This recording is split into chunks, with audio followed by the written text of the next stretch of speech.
in Cise-Simonet Detention Center for Michael Marshall. So I hope you can see this. It's kind of raining down here. Thank God I have a Samsung 6 waterproof.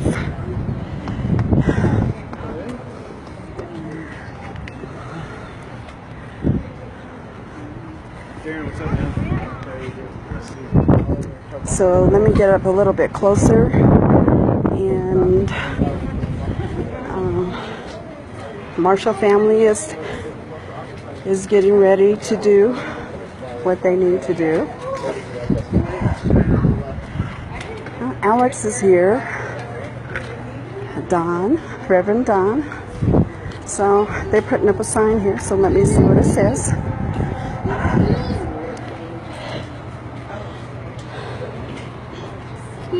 Sorry if I'm breathing a little bit hard, but that says justice for Michael Marshall. Mr. Alex, I'm sorry, can you move over just a little bit more? There you go. Or to your right, okay. My left. And there you go. I'll probably do a screenshot of that, or somebody can do a screenshot of that.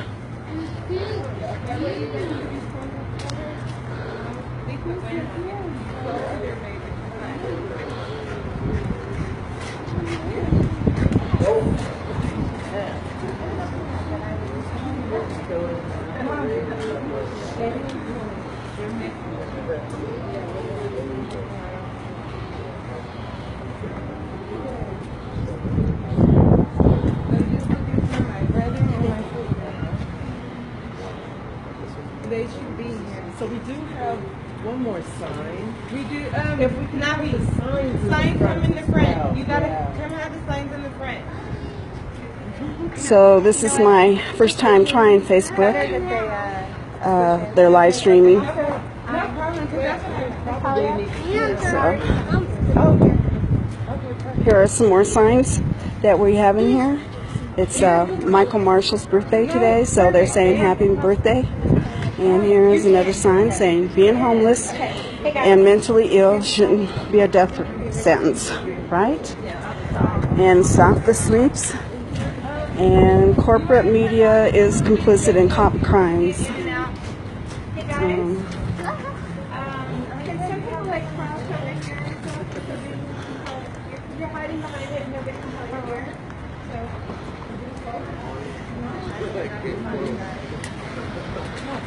I was trying to get here earlier to do a little short interview, which I'll get in a few.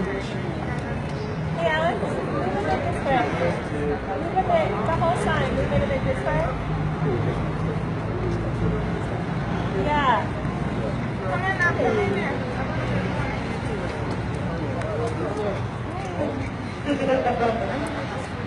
Hey guys, come in this way, okay? Yeah, slide down, behind, slide down. Okay, do it in front of us. So yeah, like right here, slide down. Don't get underneath, get it somewhere. Right. There you go. Perfect. Y'all ready? Oh, you guys look beautiful.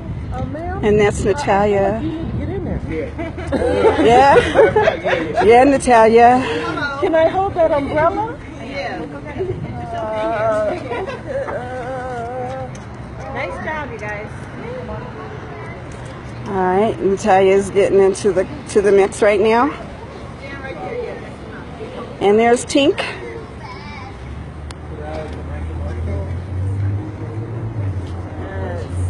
I don't want to bomb this one. Y'all ready?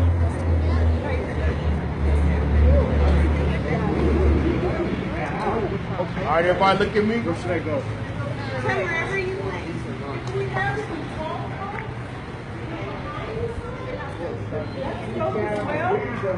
you want me to hold her hand? Oh, yeah, there you go. Go right. Yes. Y'all ready? Oh, yeah. Nice, you guys. Got it.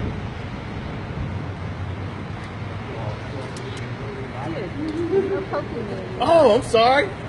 I didn't mean to. Come on. Perfect. And there's the balloons that's going to go up in the air. Got it.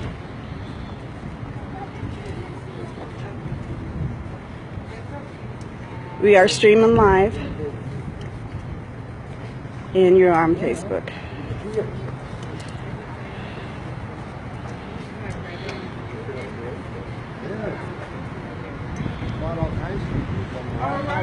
Waiting for a bit more family to arrive. Just hang out. Just 2 more members. I'm so sorry. We're all good. Thank you so much. So I find I'm live streaming.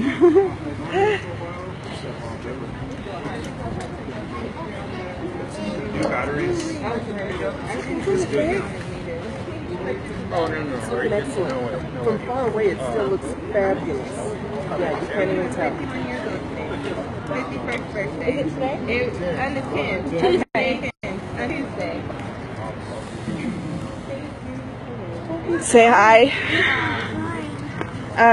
Natalia, would you like to say something to the Facebook audience right now, or do you want to wait till later? I will wait just a little while longer. I'm just waiting for my brother. Thank you everyone for the support, whether you're here physically or in spirit. We greatly, greatly appreciate it. That's Natalia. Saya will get her later. And Alex always knows I'm going to get him. So if you can do a screenshot, do a screenshot.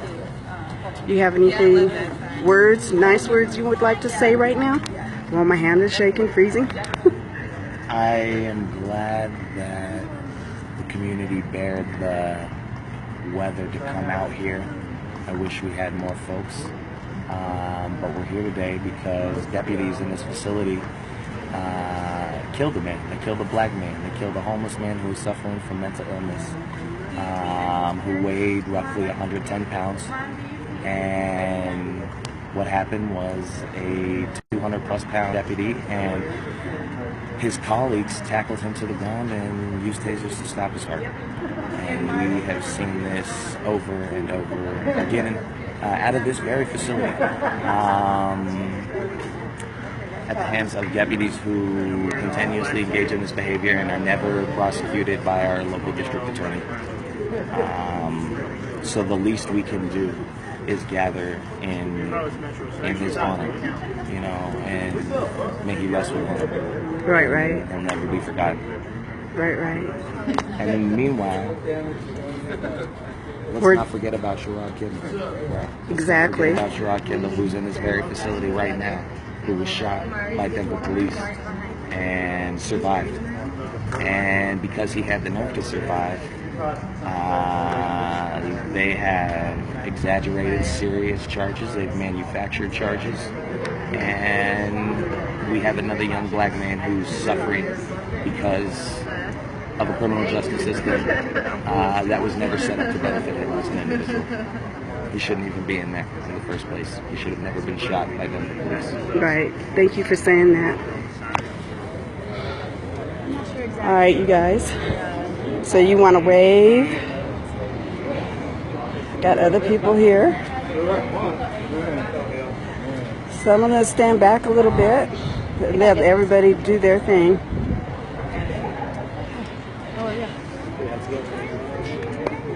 More people are coming up. They're walking up.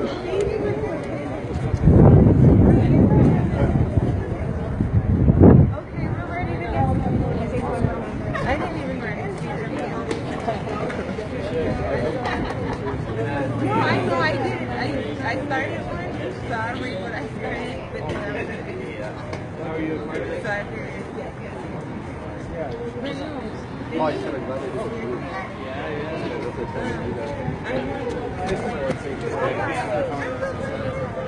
I figured,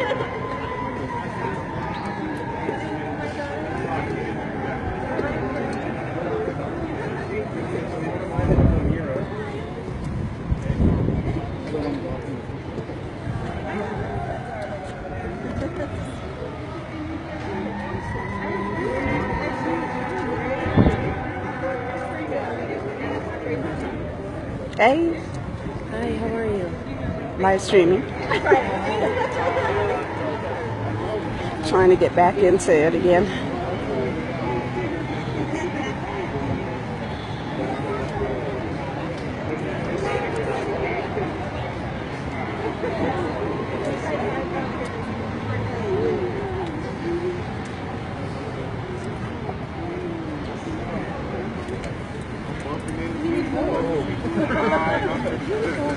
Hey, ma'am. There's William. How y'all doing? That's a good picture for you, William. Oh, perfect. Oh, no, don't do me like that. How you doing, sister? God bless you.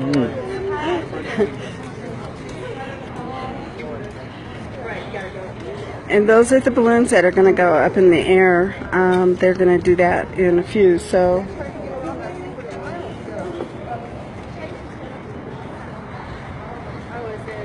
you recognize that over there, don't you?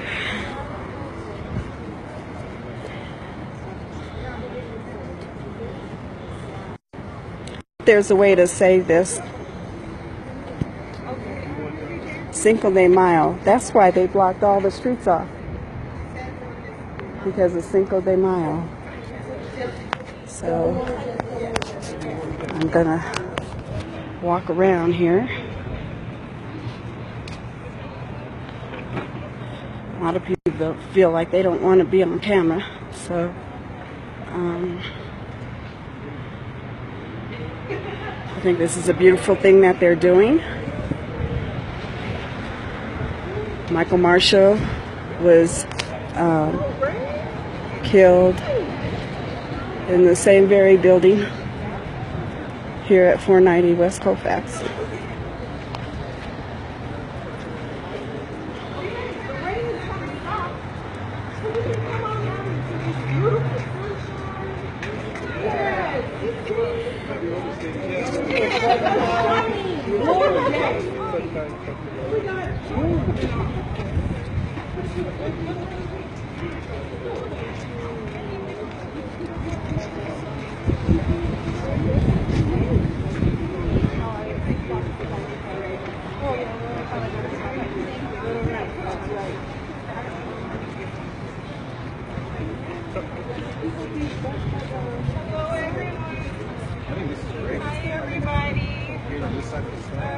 Happy birthday, Uncle Michael. Happy birthday! It was his 51st birthday. I don't think that's working. Oh, Yeah, you're right. it would have been his 51st birthday on Tuesday. May the 11th. Or May the 10th, I'm so sorry. I'm like totally off right now.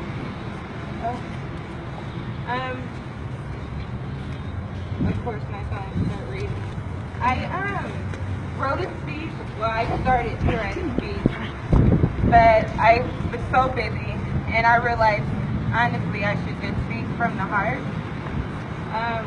First of all, I wanted to extend my deepest gratitude for all the supporters out. Thank you so much for coming out and sharing your kind spirit, your love, your affection, your support towards the family, the Marshall family. Truly appreciate it. Thank you all so much. Uncle Michael was a beautiful person. That was my heart. That was my Betty right there. He was one of a kind. You'll never, ever meet anybody like that man, ever in life. That voice, his laugh, I miss it so much. I miss him a lot. We were all just at lunch, and we were thinking about, like, if he was here, the things he would say, the things he would do, the list of gifts and wants that he would want. I remember one list he asked me. He said, "Hey, buddy." I said, "Hey, Uncle Michael." He was like, "Can you stop by the store? I need you to pick me up some cup of noodles, bottle of soda, some TV dinners, some toilet paper, some paper towels." And I'm just listening to this list. I'm wondering, when is it going to end? And then I think, like, how and where is he going to do with all of it? Where is he going to store it? I always thought, come to find out, he asked my mom, my sister, my brother, my dad, everybody in the family for toilet paper. I'm so curious of what he did with that. One person, all that toilet paper.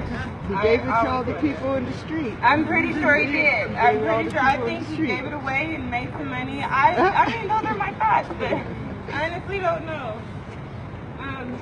I thought about the last time I seen him. He came to my Uncle Rodney and Ann's house, and he danced with the girls. And I remember he was getting ready to leave, and he always made sure he packed them a bag of food and whatever else he can get. We had Italian dinner that day. He had packed him up some spaghetti, some chicken Alfredo, and some lasagna, and put it in a King Soopers bag. And we asked him if he wanted to have a plate or if he wanted to put it in a Ziploc baggie. He said, no, I want it like this. It's easier to transport. And I said, Uncle Michael, it's dirty. Like, you don't know what's in that bag. He said, no, I want it just like this. Ann said, are you sure? I got baggies. He said, no. He said, give me another King Soopers bag. Double that bag up, tighten it up, and put it in his backpack. He was done. He got in the car, and my nephew said, somebody, do you guys smell that? It smells like bologna. He was so curious, like, where does that smell coming from? My sister nonchalantly said, oh, that's just Uncle Michael's bag. This is stuff that we were used to. This is somebody that we shared a lot of our life with. This is somebody who picked me up from school. From the time I was in preschool, took us to church, took us to Taco Bell, took us and did everything with us like an uncle should. And we don't have that anymore. I think that's like the hardest thing, to celebrate his birthday without him. Celebrate Christmas and Thanksgiving without him. This is going to be so hard. Oh, this is so hard. I miss you so much. Oh, I miss his voice. He used to sing and call himself Satchmo all the time. And he sounded just like him. He really did. Not exactly, but it was raspy. Recently, I had sat down and asked Mayor Hancock some questions. I asked him, he had a conference recently, and he said the reason why majority of the black community is victimized by the police is because of their biased opinions towards police officers. So I asked him, was my uncle, did he have a biased opinion towards officers? Was my uncle's death his fault? And he came up with some bogus answer, said that it's not his fault, the officers continue to act this way. He said that he has to tell his son to make sure that he sits back and shut up and don't talk to the police and tell him that he'll deal with it later. But everybody's father's not the mayor, for one. And why do we have to just sit back and just shut up, like, and just take it? I don't understand that. And for you to say there's nothing you can do about it, it's even a bigger smack in the face. Like, he employs these sheriffs. He's never ever suspended them. Like, never. They never missed a day of work.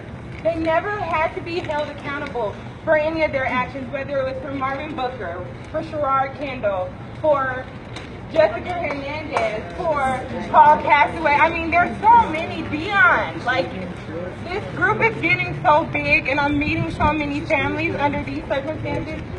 This crap is scary. It's terrifying. My nephew is a young black man growing up in this community. I worry about him all the time. I worry about myself. I'm out here. My face is out here. I don't know what can happen to me. I know they're watching me. But it's okay. I'm never going to stop speaking my mind. I'm never going to back down, that's for sure. I'll continue to fight.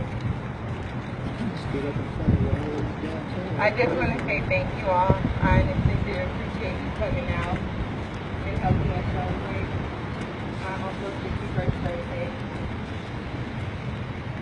To all the community members that continuously checking on my family and being there and and back to me. I greatly appreciate it. Thank you so much, everybody. Like I said, I didn't write anything. I wanted to speak for the heart. So I'm going to just pass the over and over to my friend. Or no, I want to pass it over to my daughter first. My daughter wanted to say something. This is my oldest daughter. Her name's Navi. She wanted to say something about her uncle.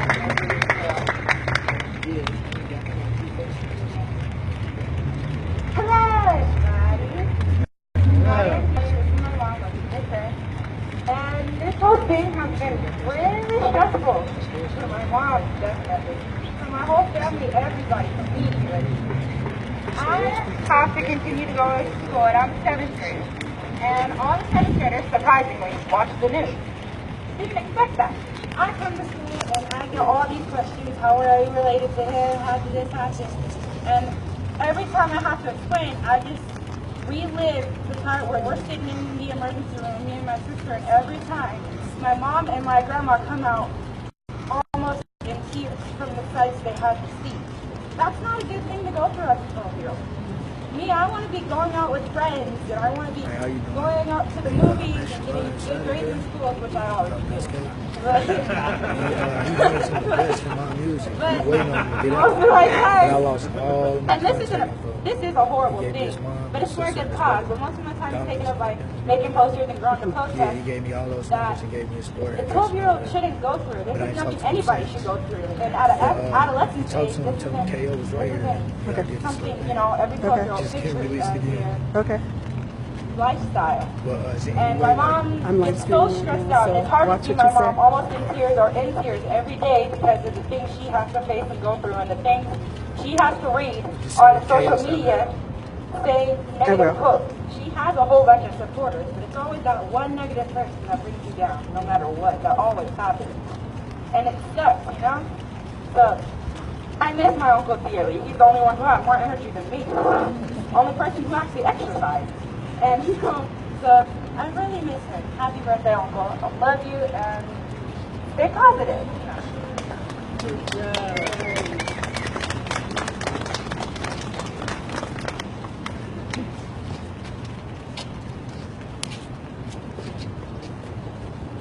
Hi. Well, my name is Cameron, and what my sister said, 12 and an 8-year-old should be going to this.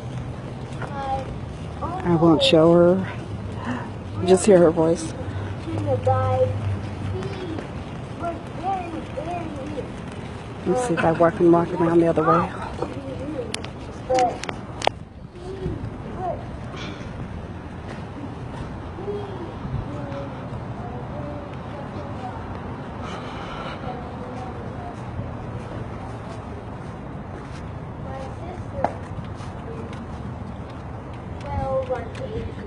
this is like the most horrible thing ever that 8-year-old or the 12-year-old is going through. They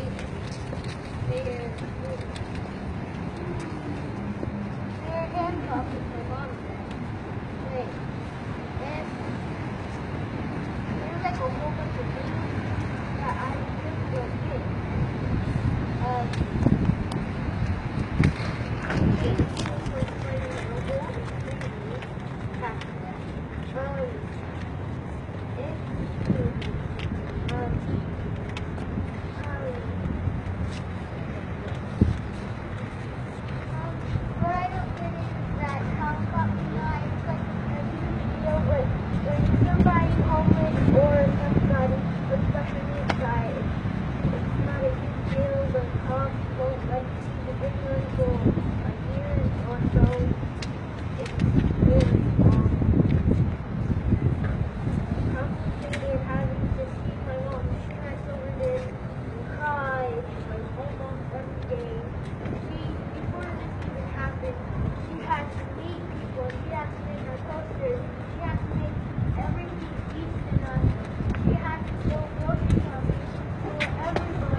charge them, but they're exhausted. They're going to be charging them my back. daughter brought us that I'm thinking they probably the sales are probably messed up. challenge that we do that we're facing every day right now, or that a lot of our homeless friends are facing every day.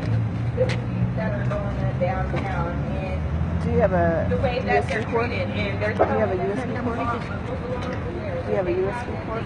They take everything and they confiscate it. They tell them they can come Because I have in my they don't have anything. back So on my bathroom we need to a battery. You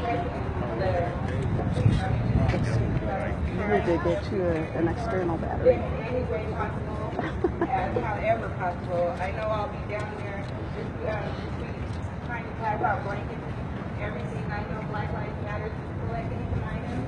I don't, Denver Justice Project, but yes, like whatever we can do for the homeless, please, especially like a date like this. Like we really need to make sure that our friends are taken care of. And the mentally ill, because I mean, honestly, for my uncle, this sign right here, being homeless and mentally ill, definitely should not be a death sentence. He died because he had a psychotic episode. He didn't get the help he needed. He could have easily been helped. It was, I mean, if you've seen the video, he didn't even do anything. Like, he was standing there having a conversation with the gentleman, and out of nowhere, like, he was just attacked. So, honestly, there's something that has to be done. I wanted to be, I was trying to figure out a way to get an internal investigation from internal justice, because, I mean, Martin Luther King, just for him, Leon, I don't know the Leon, Albion. There's so many, and this is crazy. Like I said, this is growing so big, and this is sad. I'm meeting so many families, and this is devastating. And like it's going on across the United States. It's not just here. So I mean, anyway possible, we can just keep pressing this and making sure that the mentally ill have help. I mean, they took away from the clinics and so much has been shut down from the site. I mean, from any type of mental health. So if we could just help our mental health friends and our homeless friends, that would be the best thing out. I mean, that's all I ask. I mean, Uncle Michael wouldn't have had to die in vain. Like I said, homelessness and mentally ill definitely should not have been a death sentence at all. Like, he needed help, and he ended up getting murdered. Like, it's crazy. I would have never thought that I would be standing out here. I never thought I would go through this. I never ever would have thought it. You see it all the time, and you pray for your families, and you go on this life, and it's just, you get used to it. But never have I ever thought I would be standing here. I never thought I would be where somebody else is. So, like I said, thank you, everyone that showed up, and I would like to ask Mr. James to come up and just share a few words, please, if he doesn't mind.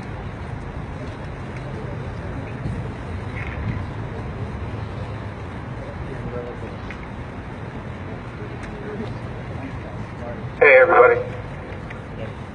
My name is actually Cise-Simonet. I go by James on Facebook to try to fly under the radar a little bit. I didn't have the pleasure of knowing Michael Marshall, but I'm getting to know Natalia Marshall, and I love her, and I know if Michael was anything like her, we'd be pals too. So. He was 10 times better. 10 times more energy too. And personality for sure. Michael Marshall grew up in 5 Points, which is named for the intersection of Welton and Washington and 27 and 28. And but he was forced to live in a much more dangerous intersection. The intersection of racial oppression, of class oppression, of the oppression of the mentally ill, and in the final hours of his life, of the oppression of being criminalized and jailed.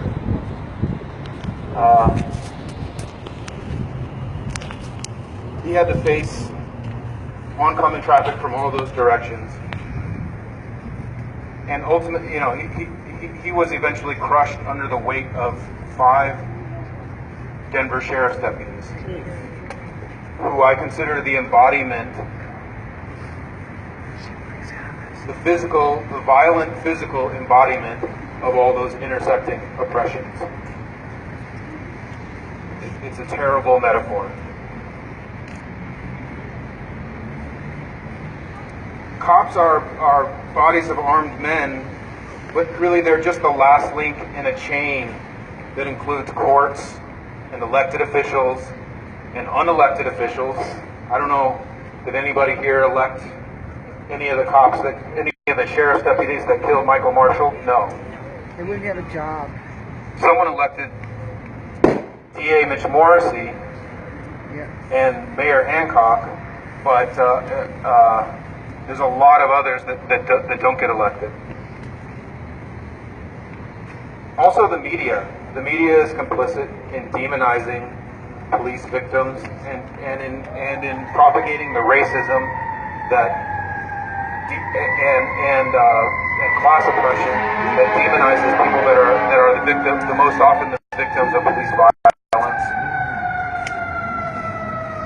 And the real estate developers and the entire ownership class. Our entire society is constructed to serve this class. We could call it a conspiracy, but there's another C word that better describes it: capitalism. We're living through a period of capitalism that many call neoliberalism. Since the 70s, our living standards and social services have been under a constant assault, steady assault. Everything that previous generations of workers fought for has been stripped away since the 70s. Since Nixon and the drug war, since Reagan and trickle up economics, and also under Reagan, the decimation of mental health services in this country. Jails are now the final destination of those in need of mental health help. Let's not leave out Clinton. Clinton's crime bill, Bill Clinton's crime bill massively expanded mass incarceration with the help of Hillary, just providing some ideological justification with her racist super predator stereotype. There you go. There you go. Crime is not considered in this society as a result of poverty and social injustice, which it is. That would require our rulers to address issues that are vital to its profit-making and control. Instead, our tax dollars are used to expand the police state and what Angela Davis called the prison industrial complex, which has grown to a scale unseen throughout the world and throughout human compares to it. As other cities